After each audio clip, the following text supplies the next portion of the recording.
Hey guys, welcome back to PowerApps Learning channel. In this video, we are going to understand how the modern approvals data is stored in the Dataverse. Yeah, that is CDS, Common Data Service, how it's stored in the Dataverse. We will try to understand the schema of it, and we'll also see how we can retrieve the data from the CDS into the flow if you want to manage the approvals automatically from the flow. So like just jump into it. I'll just open the flow. Uh, yeah, this is my test flow, and this is the modern approval action where we are just assigning it to a test user. Now, if I go to we are on the flow portal. Let me just go to the home page. And if you go to action items and approvals, you can see all the received, sent, and history items here. The approvals which are sent to other users or which is sent to yourself, you'll be able to see it here. Now, this is a user interface where you will be able to see and take action on it. Now in this video, we are going to understand how this information is stored in the backend. Now the backend here is a Dataverse, as I said. So let's just switch to the PowerApps portal. And if you see here on the Dataverse tab here, if you open this, go to the tables, and there are quite a few tables here available. And if you look for the approvals, you will be able to find out there are three tables matching to the approvals: approval, approval request, and approval response. Yes, these are the main three tables which are used to store the information related to your modern approval action. So whenever, let's say, you create a flow with the modern approval action, and either you whatever type you choose, whether it is single user or multiple users, if you assign it to single user or multiple user, depending on that, it will create the records in these three different tables. Just switch back to the presentation. So if you see here in the Dataverse, these three tables are being used mainly to store the data of your approvals. And whenever you create a flow with the modern approval action, and once the flow executes, it will create a record, one record in the approval table. And depending on to how many users you assign it, if it is just one user, it will create another record in the approval request table. If you assign it to multiple users, it will create multiple records. And if the user responds back to that approval notification, then only the record will get created in the approval response table. So we have three tables where the information is separately stored. Just to brief you about an example, so if you have approval table, approval request, approval response, and let's say you have this three approvals running. So the first one which is assigned to two users, so in the approval request you will have two requests created, two records created, and of course the approval ID will be used as a reference ID here. And if these two users responds back, then the two response records will get created in the approval response section, approval response table. Now you might be wondering why the hell we are trying to understand all this schema and the back end of it. You might need to get into this when you need to modify or manipulate the modern approvals programmatically or through the flow or PowerShell or anything. If you need to do some changes into it through the backend, then you need to understand how these things are stored in these tables in the CDS. Of course, the CDS and Dataverse comes with all the environment, the database. This is a database for all these default Power Platform environments. Now let's just open one of it and we'll see how the data is stored in it. So this is the first one, which is approvals table, and you'll be able to see lot of columns are there. These are the internal names of the columns. These are the one which you need to use in the query. If you're firing any query, you need to use this internal names. If I go to the data and change view to all columns, you should be able to see these many approval requests have been sent till now. So this is of course my development environment where you just have limited entries over here, where you will be able to see the details of it. Okay. Now you can see the result also. What is the result, whether it is pending or still active, active, inactive. There are few columns where you can see all these are pending for the response from the user. If it is complete, you can see it's inactive and completed and the result is approved. If it is cancelled, you can see it's cancelled. So this is the main table approvals. If I go back and show you the other table, which is approval requests, here also you will be able to see requests related to all the approvals. So approval ID index is the reference key. This is from the main approval table. And again, you have multiple columns here. Who is the owner, to whom it is assigned, what is the response. Of course, the response is not here, sorry. The response will get captured in the separate table. Now, if you see how many records we have, let's just go ahead and create one approval. If I go to the data here and all columns, you have 1, 2, 3, 4, 5, 6, 7, 8, 9, 10. 10 records are there. So let's just go and create a test mode on approval here. I'll just test this.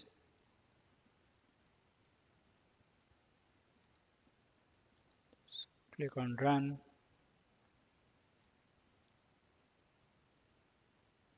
Okay, I'll just get email in few seconds, and this record will get created immediately in the approvals table, as well as there will be a record which get created in the approval request table. If I just refresh it, you can see it's already there are 11 records if I'm not wrong, and we can see the last one which is created on, here it is. This is the one which is just created, if I'm not wrong. Yeah, that's the one. Okay, so for this particular record, which is the approval ID, it's 79E21D. Let's just go back to the, or maybe what we'll do, we'll just open it in a separate tab. This is the one, I'll just duplicate it. Well, I just want to show you how these things are stored in the backend, and we'll quickly see in the flow as well how we can retrieve this data in the flow, and you can change. Let's say you want to change the status of the approval, you want to cancel it or you want to complete it on behalf of someone else. So you can do it, you can manipulate, you can change the data in these tables directly. Now again, here we can see it is created on, this is the one, here it is, which is, yeah, this is the one which just created now. Now let's just go back to the flow and we'll see how we can retrieve the data. Yeah, let me just create another flow now.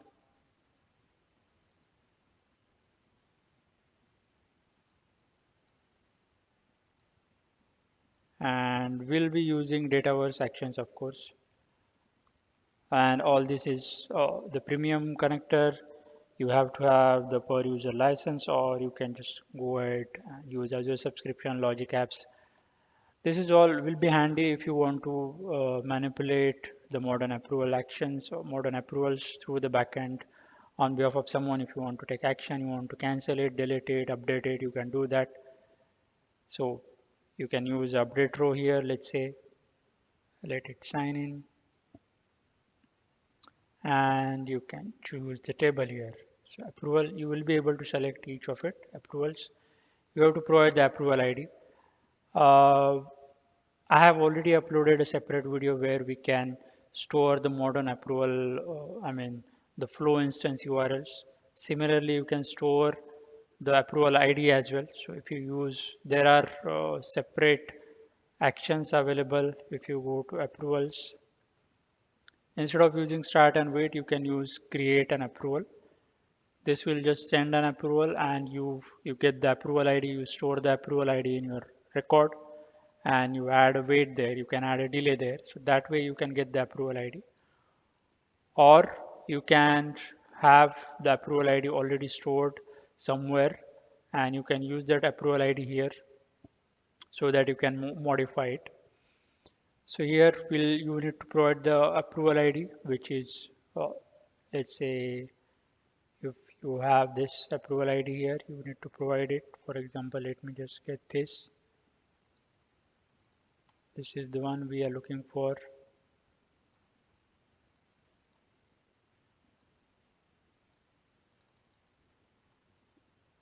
And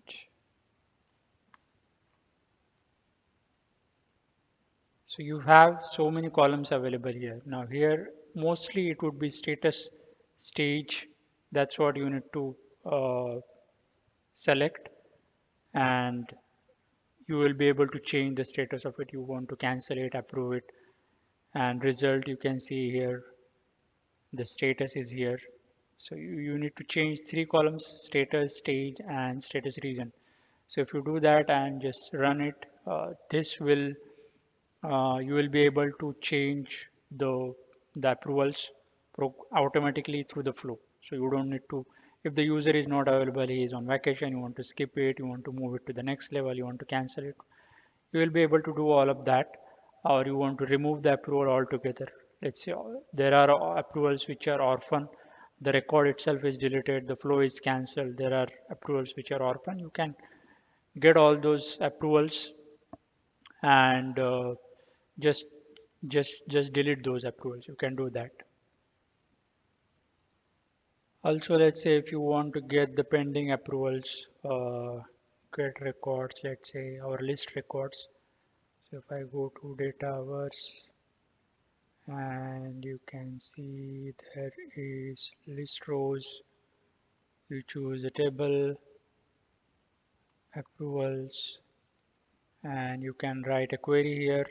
So now, as I said, the query has to be with the internal columns. So you have to provide the internal columns with, let's say, the status code, state code. So if you provide the state code and it's pending or it's inactive or completed, you will be able to get all the pending approvals. And as I said, you can send the reminders, you can cancel it or delete it. You will be able to do whatever activity you want to do on the approval actions. Okay, let's just do one thing. Let's get the records from this approvals table. I'll just delete it for now. And we'll try to see get approvals rows, how the data is returned and in what format, what kind of data, what columns are returned. So we'll just run this flow.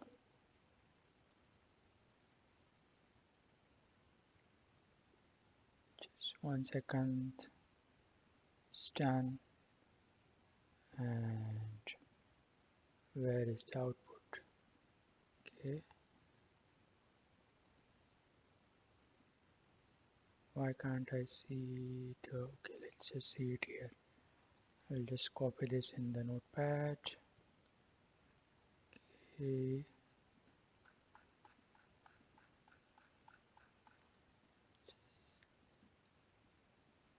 Okay, that's the status code, header, body. In the body you have value, and in the value you have each and every individual approval record. So here, if I just search by pending, so if you find a pending here, just want to see if there are approvals which are with the status pending. So you can see it here, and that's the column which is status code.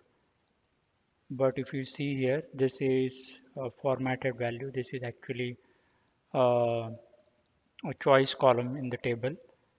This is the code which you would need to use in the query if you need to get all the pending approvals. So if I just capture this, and there are records with other status as well. So let me just find this. So you can see there are records with completed status as well, which the code is different, of course.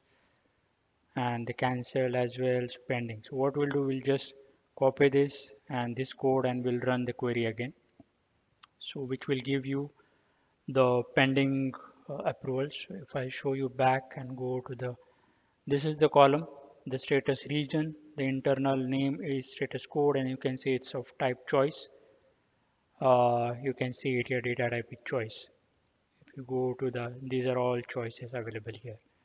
But this is just a display value here, and the internal names are different. The codes are different.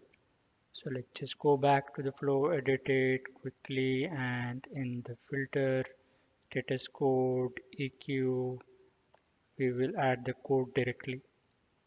Let's see if that, this is the code for pending status, and yeah, just test it again.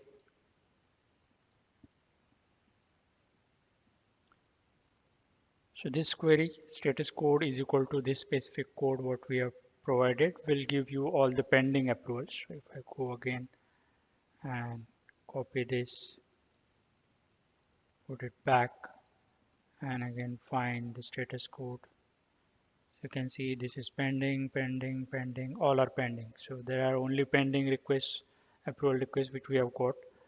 Now similarly, the way we have used list rows to get the pending approvals, you can now have your update record. You can run the for each loop, apply to each action, use update record, and you can change the status to it, or you can cancel it. So whatever you want to do, you can play with this.